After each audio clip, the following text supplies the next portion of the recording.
warahmatullahi wabarakatuh. Bismillahirrahmanirrahim. Alhamdulillahi rabbil alamin. Wassalatu wassalamu ala sayyidil mursalin wa ala alihi wa ashabihi ajma'in, amma ba'du. Tuan-tuan dan puan-puan, insya-Allah kita akan berkuliah Jumaat hari ini anjuran daripada Yayasan Budi Ihsan Malaysia, ya, yang dipromosikan oleh Datuk Rosli. Jadi kita ucap syabas dan tahniah kepada Datuk dan juga tim kerana menganjurkan program kuliah untuk orang ramai, untuk masyarakat, untuk mendengar ilmu walaupun kita masih dalam PKP, duduk di rumah, stay at home, tapi kita masih boleh berterusan untuk menuntut ilmu melalui Zoom, melalui Facebook, melalui apa-apa talian. Jadi hari ini saya akan bicara tentang Fiqhul Mizan, buku yang saya terjemahkan, buku yang sangat penting untuk tuan-tuan dan puan-puan pelajari insya-Allah. Sepanjang bulan Ramadan ini saya ada 5 kali di sini. Sebelum kita nak mulakan, saya nak confirm dulu ada link dah dengan yayasan.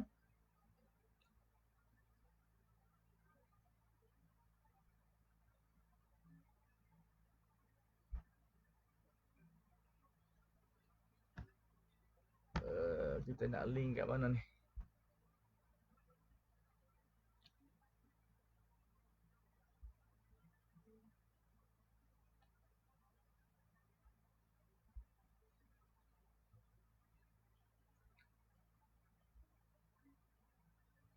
Saya tunggu mesej sekejap .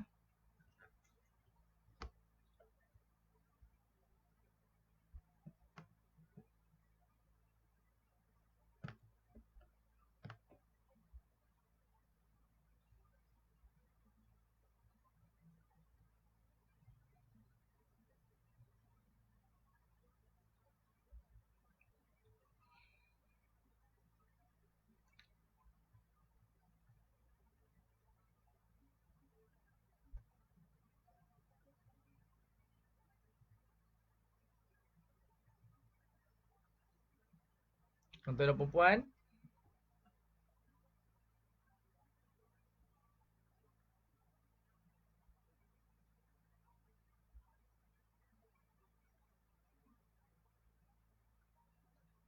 macam mana ni?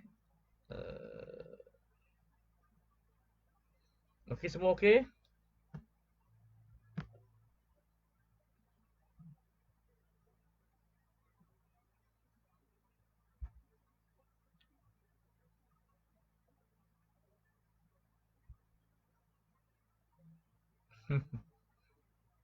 Tak ada, buku tu di belakang, tak ada depan.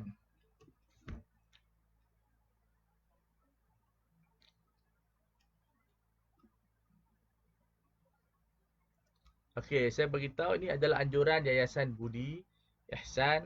Kita bawa kuliah ini daripada anjuran Yayasan Budi, ya. Jadi saya mulakan dengan perbincangan Fiqhul Mizan yang sangat penting. Buku ni tuan-tuan boleh dapatkan di Telaga Biru. Kita ada promotion dengan harga yang sangat rendah, RM60. Tapi saya baca kitab Arab supaya semua mendapat manfaat dan faedah daripada pembacaan ini, insya-Allah. So, Fiqhul Mizan ini merupakan fiqh Al-Quran yang Allah Subhanahu wa taala berikan idea kepada Al-Imam Al-Allamah Al-Qaradari. Waalaikumsalam Syekh Zikri kita, hafizahullah. Yang mana buku ini Syekh hampir lebih 25 tahun hingga 30 tahun mengkaji untuk mengeluarkan satu metodologi yang boleh menyelesaikan permasalahan khilaf. Permasalahan yang umat Islam kenapa mundur, hasil daripada tidak ada penimbang syarak. Penimbang-penimbang yang boleh menjadikan pemikiran seseorang itu jelas, tidak bertembung di antara dalil dengan dalil, tidak bertembung di antara ayat dengan ayat, kerana hakikatnya ayat-ayat Al-Quran ini tak ada pertembungan. Kesemuanya adalah serasi seperti mana bintang yang disusun di langit. pertembungan ini hasil daripada kejahilan kita terhadap mizan syarak. Terhadap mizan yang mana orang membaca Al-Quran dalam bentuk yang salah, akhirnya mereka melaksanakan ayat-ayat Al-Quran tersebut dalam kitaran yang tidak betul. Misalnya ayat faqtulul musyrikin kaffah.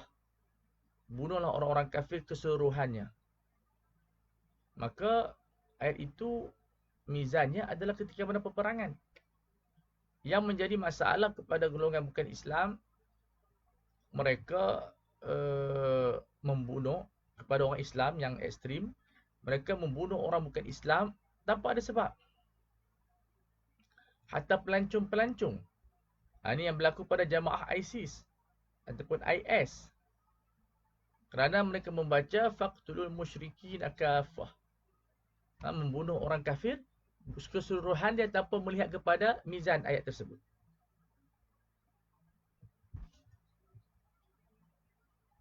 Sekejap saya nak tulis kepada yayasan. Ambil gambar sikit.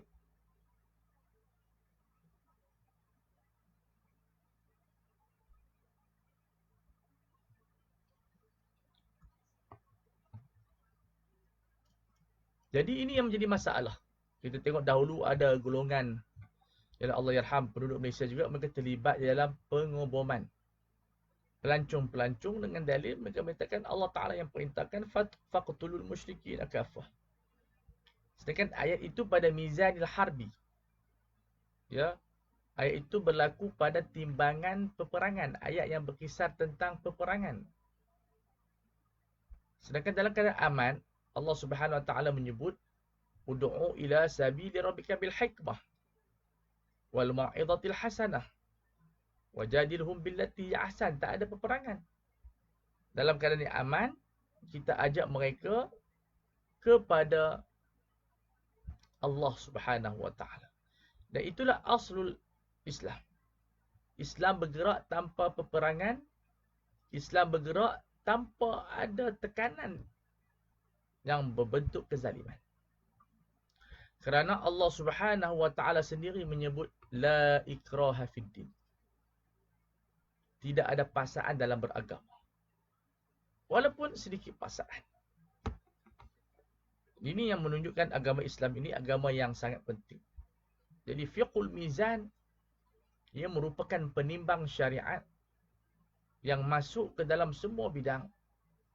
Yang menimbang akidah, yang menimbang syariah itu sendiri, yang menimbang akhlak, yang menimbang politik, yang menimbang ekonomi. Atau ekonomi pun ada mizan yang khas.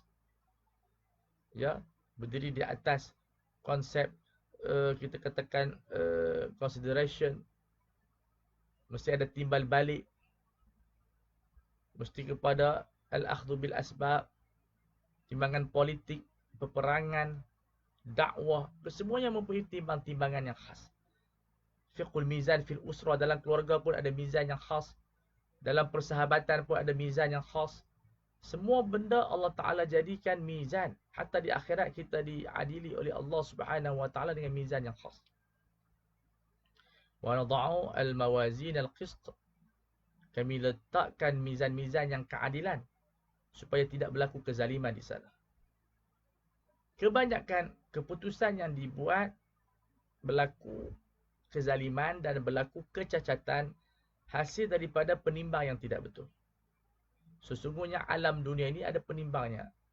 Elektrik ada penimbangnya. Air ada penimbang yang khas. Kalau kita bergaduh, misalnya satu barang itu ada orang kata 1 kilo, ada kata 2 kilo. Kita sudah bergaduh. Siapa yang betul? 1 kilo ke 2 kilo? Jadi, untuk kita menyelesaikan masalah dua orang yang bergaduh ini, kita perlukan penimbang. Kita ambil penimbang, kita timbang buku tersebut ataupun barang-barang tersebut yang dikatakan bergaduh, dia punya timbangan dia. Maka sudah pasti kita akan menjumpai siapakah yang betul. Yang 1 kilo ke 2 kilo. Maka penimbang ini dapat menyelesaikan masalah. Rupa-rupanya 1 kilo sahaja. Maka kita dapat mengetahui kebenaran. Wailul lil mutaffifin, golongan yang mengurangkan timbangan itu. Kerana menggunakan timbangan yang salah atau mereka cuai di dalam menimbang. Begitu dalam Islam, dalam ilmu pemikiran, dalam akidah. Daripada iblis sampailah kepada ajaran-ajaran sesat, mereka tersalah berfikir kesemuanya hasil daripada penimbang-penimbang yang salah. Mereka menimbang akidah pada ayat Al-Akhdhu bil Asbab. Menimbang Al-Akhdhu bil Asbab pada ayat Mizan Akidah. Bertukar-tukar penimbang. Dan ini membawa kepada ketidakseragaman dan ketidakkeadilan di dalam kita memutuskan keputusan. Jadi ini di antara perkara yang penting untuk saya bahaskan. Jadi semua boleh follow.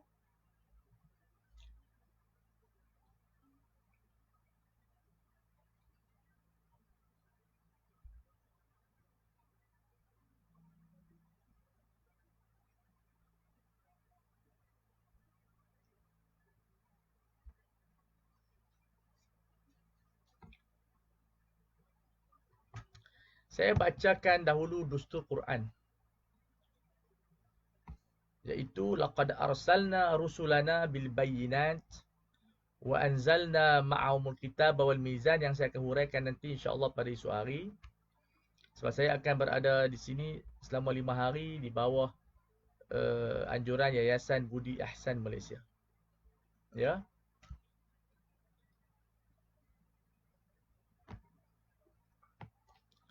Sesungguhnya kami telah mengutuskan para rasul dengan keterangan dan kami turunkan bersama mereka kitab dan juga mizan liyaquman nasu bil qist, untuk manusia menegakkan keadilan.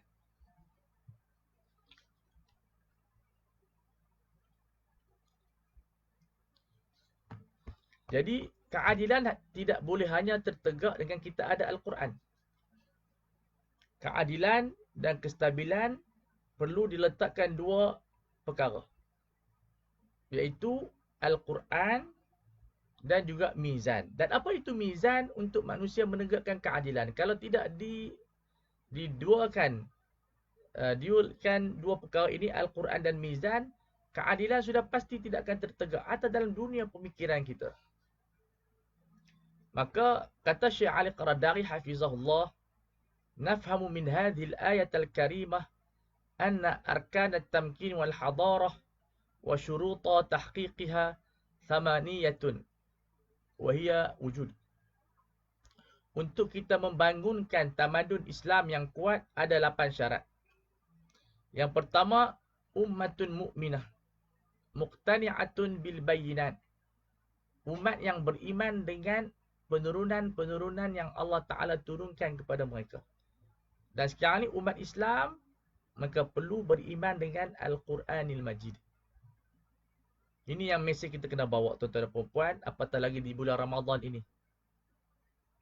Di bulan Ramadan ini, perlu kita mempertingkatkan sistem kepercayaan kita terhadap Al-Quran, pembacaannya, tilawah dan tartil Quran, waratilil Quran tartila. Pembacaan yang membawa kepada tilawah. Alladzina atainahumul kitaba yatlunahu haqqa tilawatih. Membaca Al-Quran dengan sebenar-benar tilawah. Dan ini akan menjadikan kita mampu mentatbikkan, mampu melaksanakan agenda Al-Quran dalam pentas kita katakan masyarakat. Menjadi Quran yang bergerak, lalu orang nampak dan dapat lihat dengan jelas Al-Quran itu amalan dan praktikalnya. Yang kedua, kitabun dustur, yang mana Al-Quran yang menjadi perlembagaan kepada orang Islam untuk mereka merujuk.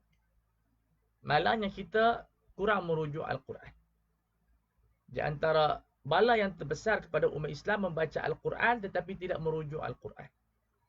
Sebagai hidayah, hudal linnas, petunjuk dan guideline kepada manusia. Bagaimana mereka nak uruskan kehidupan ini? Kita berada dalam zaman bala am. Virus, wabak yang menimpa seluruh dunia.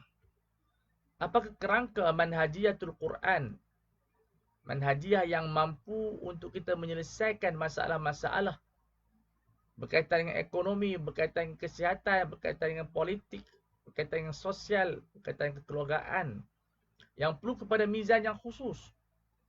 Penimbang. Dunia ni penuh dengan mizan. Kalau tak ada penimbang, dacing, Bagaimana kita nak tengok yang mana betul, yang mana salah? Dan ini satu benda yang sangat penting untuk tuan-tuan cuba berfikir dalam kerangka mizan. Dalam sebuah perkara, solat ada mizan yang khusus. Puasa ada mizan yang khusus. Haji mempunyai mizan yang khusus. Dan insya-Allah kita sama-sama pelajari dalam masa 5 hari secara ringkas untuk memberi satu idea suntikan semangat untuk mempelajari ilmu fiqhul mizan yang agung ini. Yang kedua, mizanun daqiq perlu mempunyai penimbang yang jelas terhadap isu hak, right dan kewajipan. Pergaduhan kita di antara rakyat dan juga kerajaan, bos dan juga staff, kesemuanya hasil daripada peletakan mizan yang tidak betul.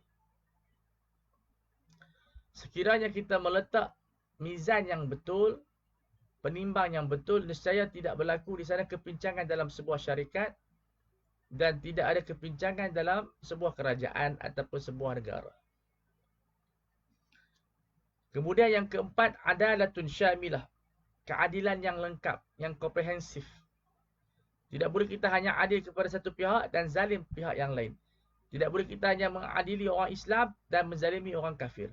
Atau sebaliknya, mengadili orang Islam dan menzalimi orang bukan Islam dan mengadili orang Islam. Tak boleh juga.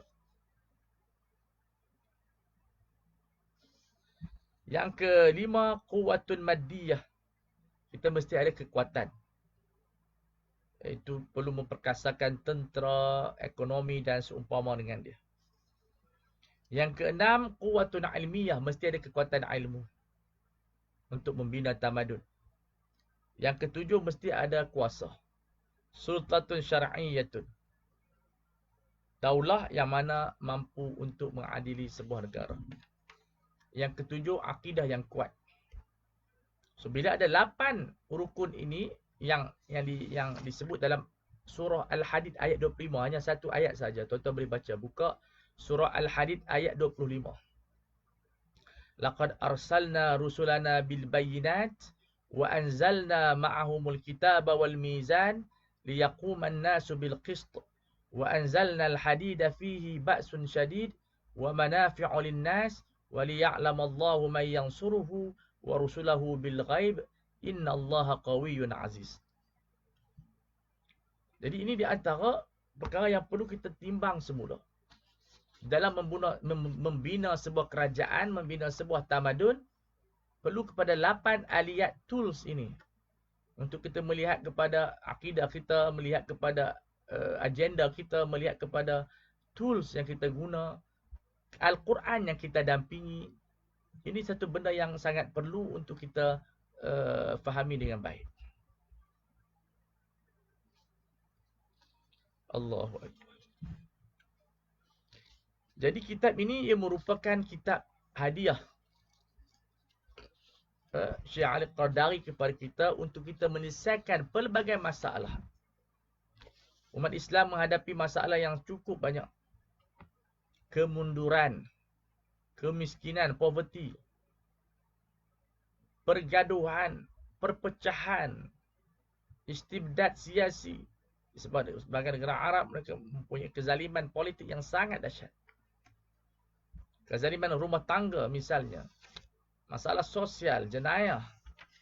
Itu perlu diselesaikan dengan pemikiran fiqhul mizan yang Allah Ta'ala turunkan kepada kita. So, saya bacakan dahulu mukadimah buku ini. Matlamat buku ini adalah untuk menyampaikan risalah keadilan kepada semua masyarakat. Termasuk orang bukan Islam.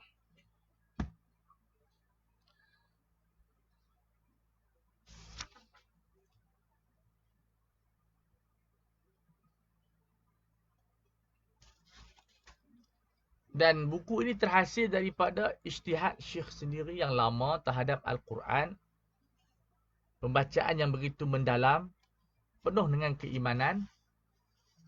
Mudah-mudahan dia mampu untuk memberikan satu pandangan yang baru kepada masyarakat kita dan negara kita. Kata Syekh, "Idza lam yu'ta li kulli syai'in waznuhu al-khas, ikhtalla mizan wa bittali ikhtalla al-hukm wa natijah."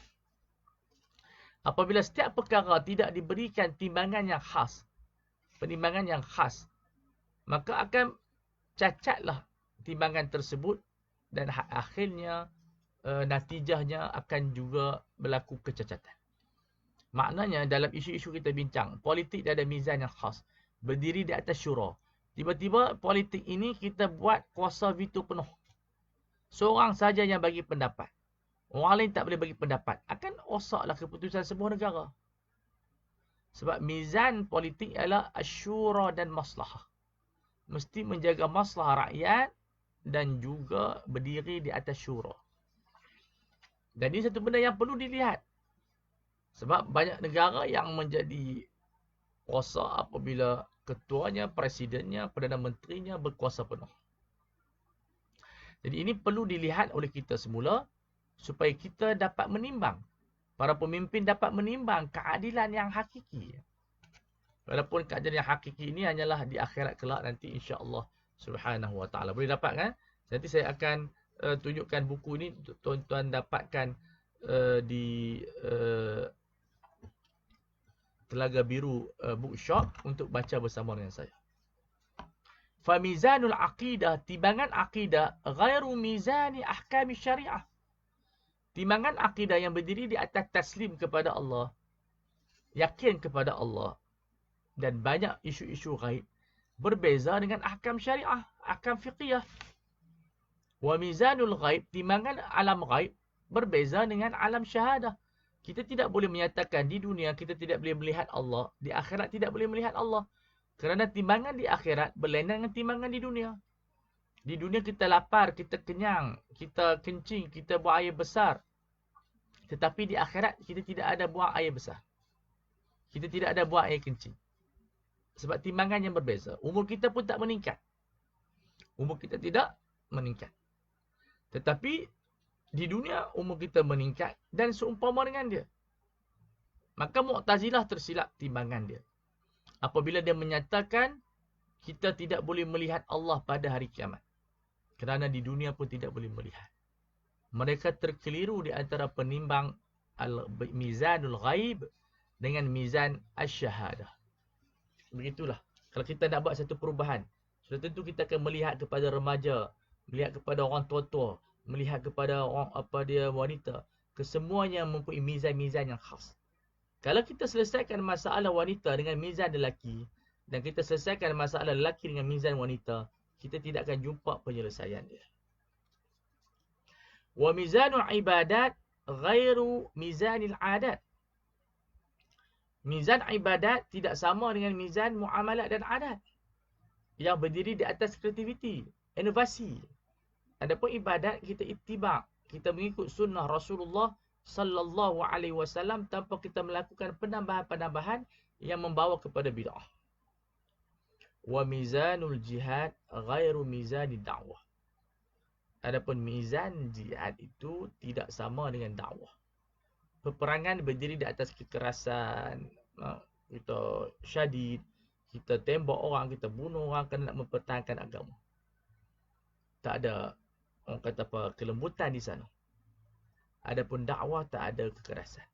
Dakwah berdiri di atas kelembutan. Bil hikmah, dengan kelembutan, dengan bahasa yang baik. Fabima rahmatin minallahi lintalahum, dengan rahmat Allah Subhanahu wa taala kamu bercakap lembut dengan mereka. Itu mizan dakwah. Adapun peperangan kita kasar sampai kita menembak di antara satu sama lain, itu peperangan. So mizan peperangan jangan masuk ke dalam mizan dakwah. Sebahagian orang menjadikan dakwah yang caci maki sebab dia kata zaman dulu perang takkan tak boleh kita nak caci maki. Tidak boleh. Tidak pernah sabit daripada Rasulullah sallallahu alaihi wasallam pensabitan kekerasan di dalam dakwah. Ya. Tidak pernah wujud Nabi berkasar di dalam dakwah. Yang kasarnya semua dalam peperangan. Dan ini satu benda yang perlu diambil berat. So bila peperangan memang berdiri di atas kekerasan. Asyidda'u 'alal kufar ay fil harbi. Keras dengan orang kafir ketika peperangan. Adapun dalam waktu bukan perang, kita berlembut dengan mereka. Kita berbincang dengan mereka, kita berdialog dengan mereka. Kerana Islam bukan agama yang keras. Kerana Islam bukan agama yang nak menuntut kita ini berperang. Hatta Al-Imam Ibn Salah dalam fatwa yang menyatakan al-asru fil kuffar ibqa'uhum 'alal kufri. Kaedah kita berinteraksi dengan orang kafir ialah mengekalkan orang kafir ke atas kekufurannya. Ini yang perlu diambil perhatian. Tidak boleh kita memaksa orang kafir. Ya. Adapun dalam peperangan, ya berdiri di atas fadar wal riqab, memenggal kepala, berlakunya kekerasan, perancangan, itu dalam peperangan. Adapun kita dari duduk dalam aman, kita berhajat kepada siyarah, pembentukan bahasa yang lembut, budi pekerti, akhlakiyah yang perlu dipertingkatkan. Ini satu benda yang penting. Wa hakadha kullu syai'in dhimna mawazinil Islam. Begitulah semua benda di bawah penimbang-penimbang Islam. Ya, ada soalan di sana ke? Ya, fatwa juga mempunyai mizan yang khas. Ya. Fatwa mizannya adalah nasihat. Dia tidak seperti qada, perlu ada evidence. Fatwa berdiri di atas taisir, memberi kemudahan kepada orang ramai untuk melaksanakan amal ibadat dengan yang baik. Kalau ada perbezaan fatwa, maka ambil pandangan yang dekat dengan hati kita. Itu mizan dia. Ada mizan fatwa dan mizan istifta, beramal dengan fatwa. Bila pandangan-pandangan ulama berbeza, maka ambil yang dekat dengan hati kita. Ambil dengan ulama yang kita lebih percayai tanpa kita bergaduh. Itu mizan dia. Terima kasih kepada Yayasan Budi. Saya iklankan Yayasan Budi adalah satu yayasan NGO yang bergerak membantu fuqara, membantu orang ramai, dan siapa-siapa yang ingin menghulurkan bantuan, ya, boleh salurkan untuk membantu golongan-golongan fuqara kepada Yayasan Budi ini. Ini di antara yayasan-yayasan yang berkhidmat untuk masyarakat, dan tuan-tuan dan perempuan boleh salurkan insya-Allah kepada Yayasan Budi ini. Boleh tengok fanpage mereka, ya, Yayasan Budi Ihsan Malaysia. Boleh tengok di sini. Boleh lawat juga di website yayasan www.ybim.org.my. Ini di antara apa nama dia yang saya ingin sebutkan di sini, dan boleh telefon juga kepada pemilik yayasan. Nombor telefonnya 013 334 4234. 013 334 4234. Ada soalan? Okey, saya akan uraikan nanti fatwa online insya-Allah berdasarkan fiqhul mizan insya-Allah. So, kama anna mawazinal maddiyati mukhtalifatun. Seperti mana penimbang-penimbang fizikal, elektrik, air, semuanya berbeza. Tidak boleh kita campur adukkan. Famizanul riyadiyat ghairu mizan geologi. Mizan ilmu matematik tidak sama dengan ilmu geologi.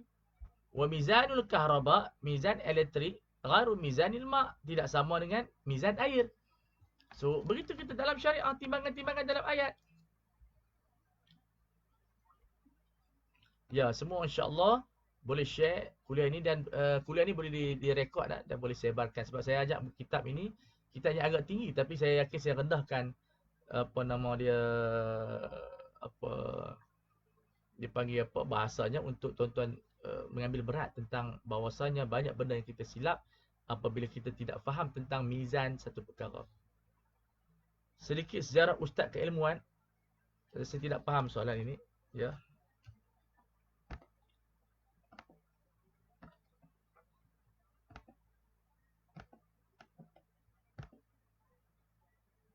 Ya, Syekh Ali Qaradari adalah allamah yang besar, faqih Syafi'iyah, wa huwa imamun fi fiqh Syafi'i, imam dalam mazhab Syafi'i, dilahirkan di Iraq, kawasan Qaradari. Beliau merupakan mujtahid dalam pelbagai bidang, dalam bidang muamalat khususnya, dalam bidang politik, dalam bidang ibadat, dan merupakan di antara pakar yang terbesar dalam mazhab Syafi'i, menghafaz lebih kurang 20 buah kitab, di antara kitab Minhajul Talibin, kitab Fathul Mu'in, kitab Jam'ul Jawami', dan menguasai 12 bidang ilmu dengan lengkap. Matan Alfiyah, dan mendapat PhD Al-Azhar Syarif dalam tesis PhD-nya Mabda'ur Ridha. Consent dalam muamalat. Principle of consent. Prinsip redha di dalam muamalat. Dan beliau merupakan tokoh ulama yang besar di dalam muamalat yang beliau ceburi hampir 50 tahun.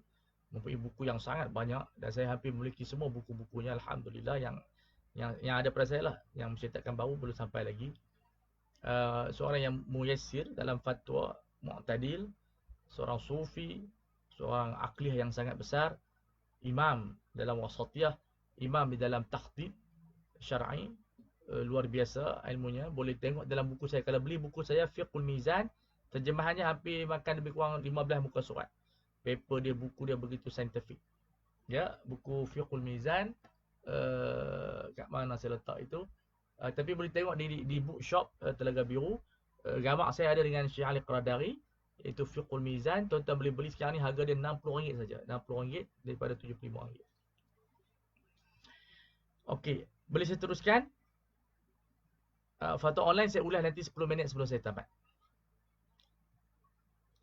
بين الله تعالى في آيتين أنه سبحانه أنزل مع الكتاب الميزان ليقوم الناس بالقسط وأكد على أن كل شيء في هذا الكون قائم على الميزان وأنه موزون. Allah Ta'ala telah menerangkan pada dua ayat yang kita baca dahulu bahwasanya Allah Ta'ala telah menurunkan kitab bersama dengan kitab itu mizan untuk manusia menegakkan keadilan, dan telah menerangkan, memperkasakan lagi bahawa, menekankan lagi bahawa alam ini kesemuanya berdiri di atas mizan dan dia adalah seimbang. Alam ini seimbang dengan ada malam dan siang, ada matahari dan juga bintang dan bulan. Kesemuanya menjadikan pergerakan alam ini berjalan dengan elok dan baik. Kalaulah sistem alam ini, matahari mengambil laluan bulan dan seumpama dengannya, sudah tentu alam ini akan berpecah, akan hancur disebabkan daripada laluan-laluan yang tidak digunakan oleh makhluk Allah Subhanahu wa taala.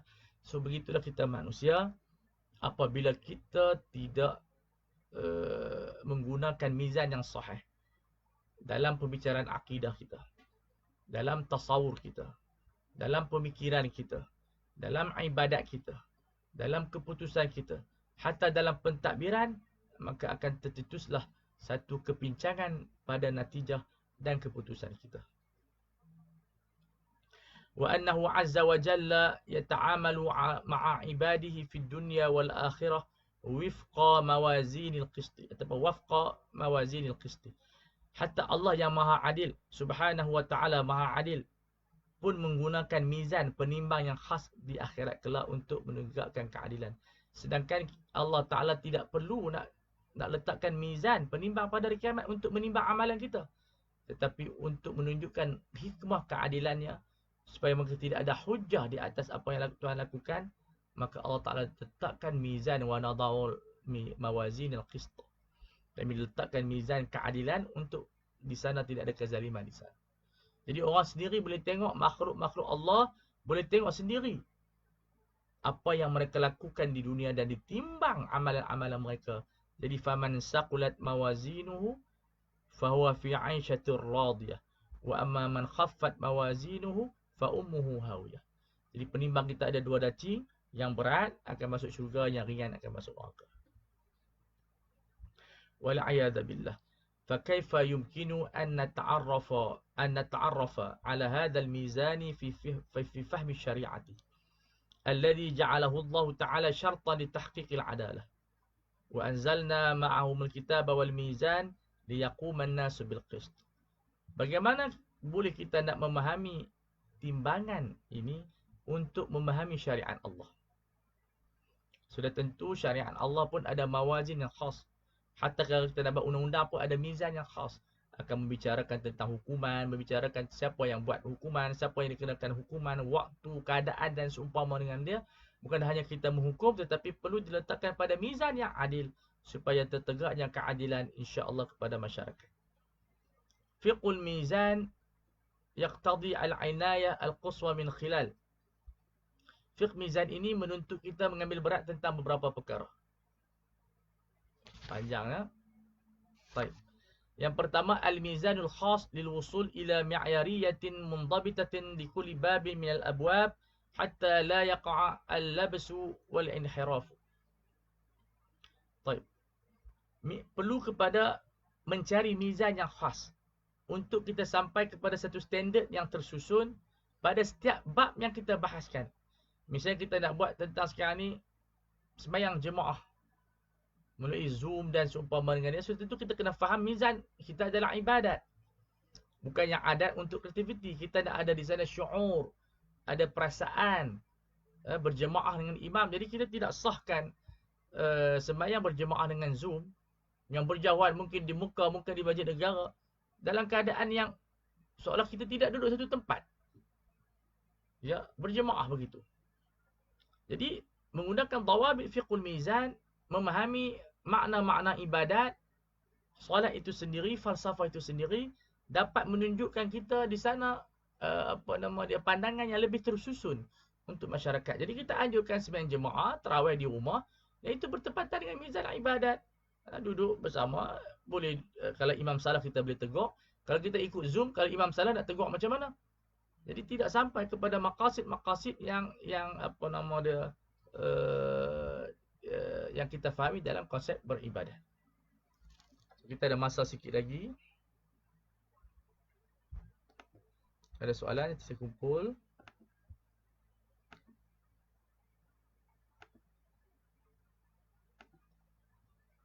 Baik.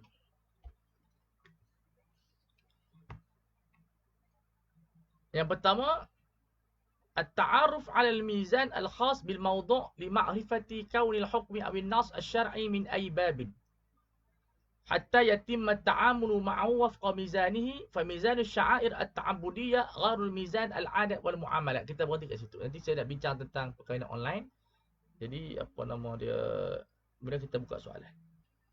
Yang pertama, perlu bagi setiap ulama atau kita sebagai awam hanya melihat secara kasar, memahami topik dan diletakkan pada mizan yang tepat.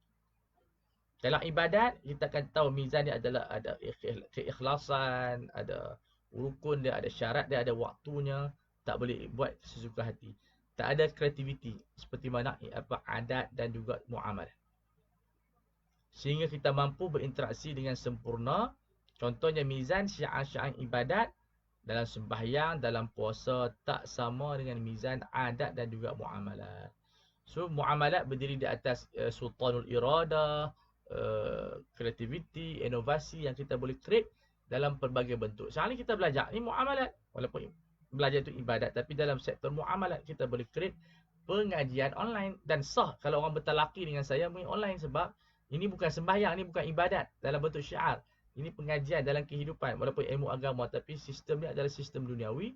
Maka tidak salah kita menganjurkan pengajian Zoom online dalam bentuk pengajian yang sah. Makmum wanita ikut suami dia, kalau tak ada sembahyang sama-sama perempuan lah. Okey.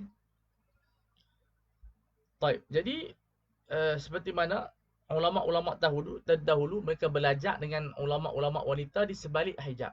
Haddathatni fulanatun min wara'il hijab. Saya belajar ilmu hadis ini daripada seorang syekhah perempuan di sebalik dinding, saya tak tengok pun muka dia. Jadi hukumnya sama persis seperti kita belajar sekarang ni online, maka hukumnya sahih. Dan kalau kita ada sijil, kita boleh pergi sijil pernah belajar dengan kita melalui pengajian online. Dan kita pun ada pengajian online di sana. Saya pun ada pengajian online, di universiti pun ada pengajian online, tuan-tuan boleh tengok ya dekat Facebook saya. So kita berhenti dekat sini dulu fiqh mizan. Esok saya akan sambung lagi. Untuk 5 hari ini cukup saya ceritakan apa itu fiqh mizan dan faedahnya. Nanti tuan-tuan sambung lagi insya-Allah pada waktu-waktu akan datang. Saya nak menjawab persoalan-persoalan yang sampai kepada saya tentang perkahwinan online. Kita tahu perkahwinan al-aslu dalam satu majlis. Dan majlis itu yang ada pengantin, yang ada saksi, yang ada wali untuk meyakini kewujudan mereka. Maka ulama tidak membolehkan perkahwinan online terdahulu kerana bimbang. Dan yang kedua, tidak ada apa-apa kita katakan keperluan. Sebab Semua boleh mai. Jadi idza ittasa'al amru daqa, bila keadaan itu senang dan mudah, kita sempitkan. Mana kita sempitkan perkahwinan hanya dalam satu majlis. Sekarang ni online kita menghadapi kesusahan sedikitlah proses perjumpaan, mungkin dia di luar sana, kita di Kuala Lumpur, dia di Kelantan. Jadi macam mana kita nak bawa mereka? Ada kesukaran di sana. Maka pihak Jawi mengharuskan atas sebab hajah. Kita tak kata darurat. Darurat ni sampai peringkat mati, tak mati pun, tapi ada bebanan di sana.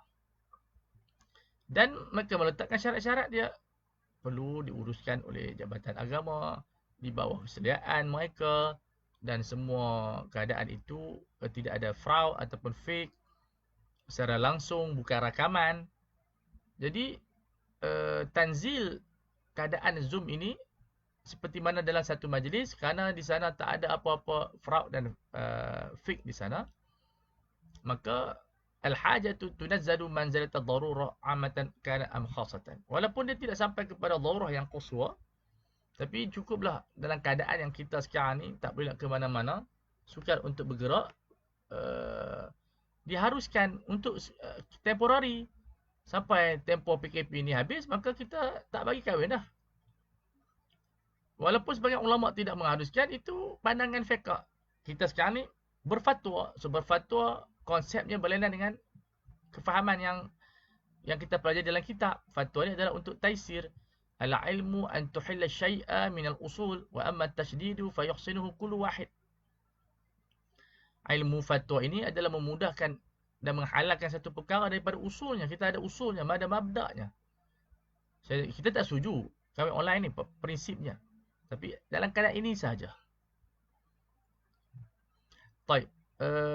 Maka dengan kaedah-kaedah begini dan keputusan diterima oleh pihak yang bertanggungjawab, hatta kalau dhaif pada pandangan mereka yang tidak mensahkan pun, tak ada masalah.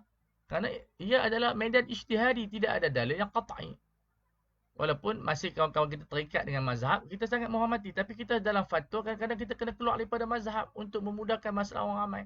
Mani betuliya bi syai'in falyuqalib man ajaza. Kalau kita ada masalah dan mazhab kita yang menyebabkan kesukaran mengikut, kita mengikut mazhab yang lain. Dan ini terbukti dalam pandangan-pandangan ulama mutaakhir Syafi'i yang mengharuskan bai'ul wafa, sedangkan bai'ul wafa haram di sisi mazhab Syafi'i. Tapi apabila ada ihtiyajat, orang ramai kepada bai'ul wafa untuk menggantikan cagaran, utang dan seumpama dengan dia, maka mereka mengharuskan lil hajah. Jadi kita tengok di sini, ada di sana ruang-ruang, hatta saksi yang tidak adil, ulama Syafi'i mutaakhir mengharuskan mengikut pendapat Hanafi yang tidak mensyaratkan keadilan di dalam perkahwinan. Jadi ini di antara dia panggil apa, i'tibarat yang kita menyokong tindakan Jawi bukan berdasarkan hawa nafsu, tapi berdasarkan maslahah ammah. Bukan kita nak bincang seorang-seorang. Ramai yang nak kahwin, jadi di Perak alhamdulillah mereka buat keputusan sebegitu, tak ada masalah. Jadi di kulli muftin ada fatwa dia, tetapi bukan bermakna buat begitu membatalkan hukum ini. Boleh, sebab tidaklah ia merupakan, kita katakan, sabilun wahid. Maksud dia haruskan indal hajah ini tak menafikan pengharusan buat perjumpaan secara ittihad majlis. So ini di antara jawapan yang saya ingin sampaikan. Maka harap tuan-tuan dan puan-puan tak jadikan benda ni isu ya.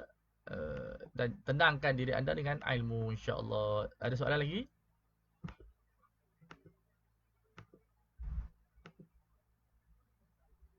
Ya, saya telah jawab. Pandangan ini pandangan dari sebagian ulama, dia mensyaratkan rumah yang terdekat. So ada istihsan di sana. Rumah yang berkembang macam kondo atau rumah jiran-jiran, itu saja. Tapi kalau masjid yang jauh daripada tempat, mereka tidak haruskan. Tapi di Malaysia tidak menerima konsep ini di atas sebab-sebab yang tertentu, berpegang kepada pandangan jumhur, dan tak ada keperluan di sana. Kita boleh buat di rumah, tak ada masalah. Masing-masing boleh menjadi imam di rumah. Kalau nak buat juga beratok kat luar, rumah yang pertama jadi imam. Semua sembahyang dekat ruang kereta. Itu lebih baik daripada kita guna Zoom yang saya sebutkan tadi. Kalau imam salah nak tegur pun susah. So ma'ani yang tidak tercapai. Ya. Okey. Akli hal masalah ikhtilaf.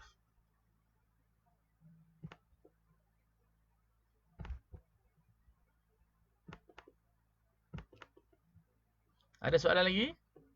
Kita masih membuka pintu soalan kepada tuan-tuan dan puan-puan.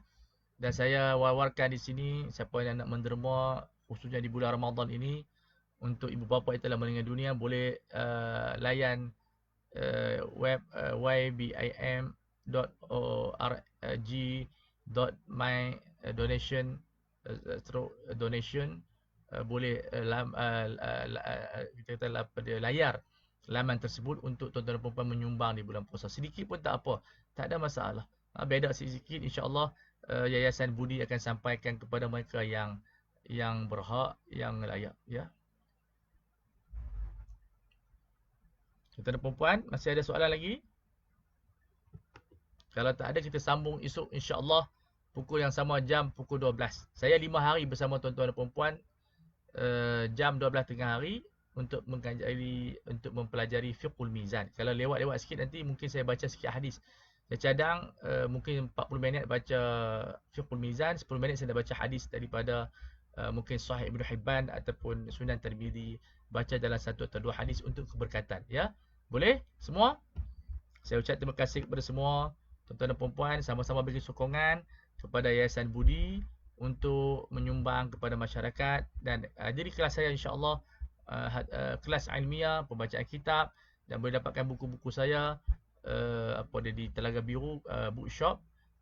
Ada buku fiqh remaja, ada buku fiqh medik, ada lebih kurang dekat 10 buah buku yang saya tulis dan saya terjemahkan. Tuan-tuan boleh dapatkan untuk menambah ilmu di bulan puasa. Kaedah, ya, kita ada banyak saluran. PPZ telah memberi saluran yang cukup banyak online, secara apa, kita boleh masukkan melalui apa dia online banking.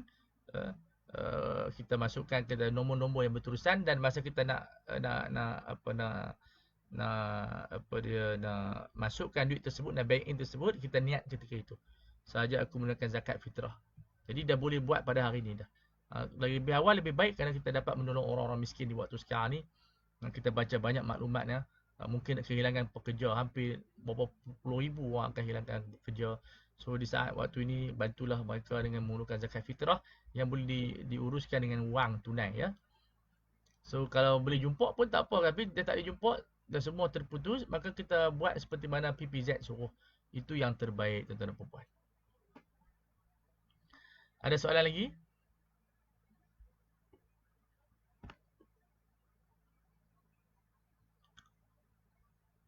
Dia bertepuk tangan.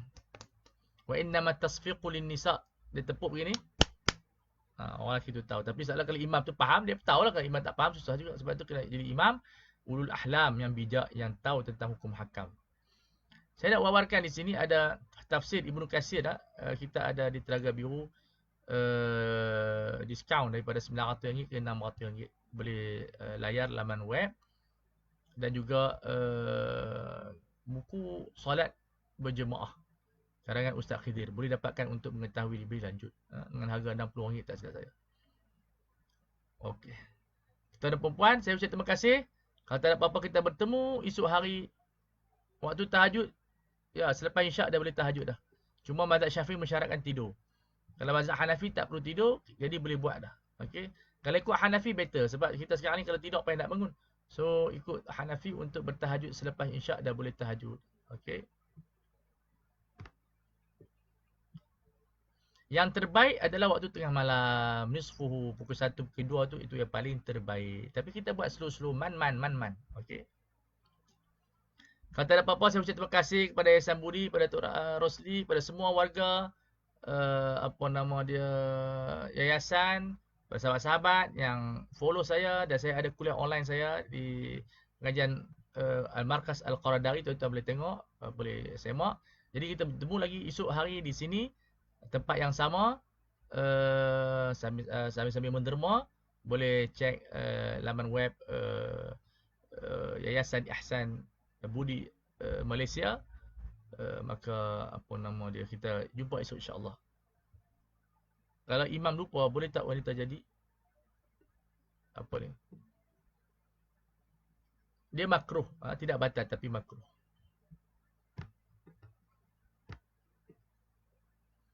Okey, dijemput semua untuk follow fanpage Yayasan Budi Ahsan. Ya, dia tegur mulut makruh, makruh. Tidaklah batal. Sekian dahulu, jumpa esok. Terima kasih. Assalamualaikum warahmatullahi taala wabarakatuh.